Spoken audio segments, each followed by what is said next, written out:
what are we doing? Well, you see, that's the important thing, is we let our left brain get into the act and say, what are we doing? We let our intellect, not just our imagination, but our intellect get in and say, what are we doing? Well, we finally got around to thinking we have a pretty good way of defining, of stating what we're doing. And that is that we as humans, and let's take the simple ratio of here we are now, and we are focused our attention in time-space, and we are very much, say, if you were watching this particular film, you would be focused your attention here. And that is that type of phasing. We are in phase with time-space. Now, if you don't look away from the TV or something and are thinking about what you will do tomorrow morning when you get up, you are a little bit out of phase because you're not concerned with this here now. You are thinking and doing nothing but thinking. And when you do that, then you're a little bit out of phase with time-space. So you can get the patterns of phase relationships. You're still here, and your consciousness is not only here in your physical self, but you're a little bit out of phase. And as you do this a little bit more, you get beyond inattention. You have what we call daydreams. So you are focused very much in your mind here, but your body's here, and you know your body's here, and you know you're still in time-space. And so there is a phase relationship. Say 60% of you is still in your physical consciousness, and 40%'s over here daydreaming somewhere.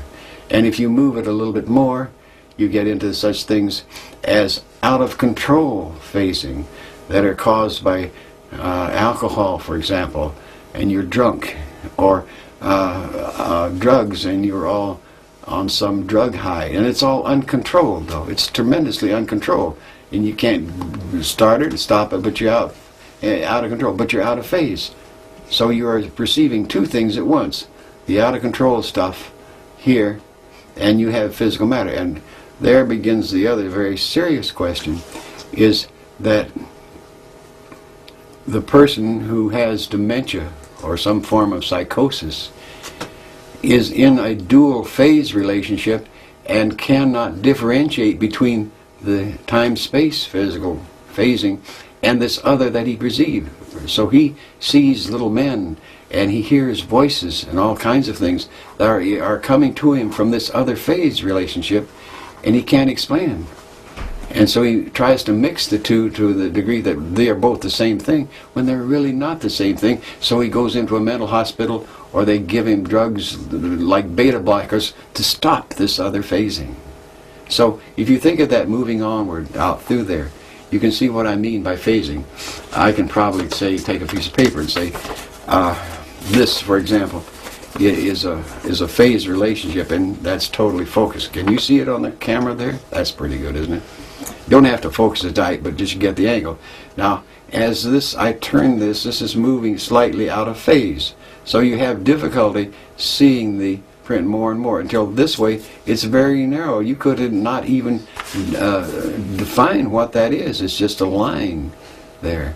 And if you're trying to read this, you're having great difficulty because you can't even see it at all now. Now you're seeing another type of something. You're seeing not this, but something else. So you're completely out of phase with time-space. So it's that type of thing. These are ratios, and everything is ratio in terms of consciousness. The interesting part, of course, is that we have certain fascinating things, and that is that when there comes a point we all face, there are certain things like death and taxes we always have to face. Well, one of them we have is facing physical death, and that means that this tuning device that we have called a physical body doesn't work anymore. So we have to phase out of it, and we're completely out of phase, and this doesn't work, so we are totally there again. Our consciousness is not dependent upon this. It's over there, and being over there is again a reality. And this is the thing that you begin to understand the more you get into this, that there is other realities which this mind that we have, this human state, can be conscious over in these other areas. And you can learn and do this long before you're forced to drop this physical body and go on. You can go play there. What Have a lot of fun. What is the Yes. significance, Bob, of this ability that you've proven that we have to contact these other realities or other phases? I think the most important thing, first of all, is to understand these ratios, so that we can begin to just like we do with all of our physical sciences, classify plants, biological sciences, begin to classify these other states of consciousness as to what they really are and explore them. Why do that? The first and foremost thing certainly comes out that we around here have long gotten to the stage that we know we are more than our physical body. What does that mean? That means that it doesn't make any difference what you do here, whatever you do. And this is contrary to a lot of belief systems, no doubt about that. But whatever you do, your performance, your behavior here, doesn't mean whether you're going to exist or non-exist after you die physically. You can be a wonderful saint, or you can be the cruelest person you can think of, but you're still going to survive physical death. That's an automatic thing. And this process lets you begin to know that. Not believe it, but know it. And there's a great difference between believing and knowing, a huge difference. You can listen to me and say, I believe you, but if I give you the tools so that you can find this out and say, oh yes, now I know it, think of the wonderful freedom that it would give you to know that you survived death. Not believe it, but know it. Look how that would affect your life. And if you know that you survived physical death. This is one of the things that's very common in the use of hemisync. Eventually, people get to that knowing stage. They know that they survived physical death. It's great stuff. Because that lets you play here, that lets you live that much more fully, simply because that thing that's controlled you so much in your life, the fear of death, no longer exists. Bob, given what you've been saying, what is the purpose of our playing here? What are we here for? Well, that's absurdly easy. And I say absurd because it's so apparent once you begin to look at it with what I call a different overview, from another perspective. Look at it.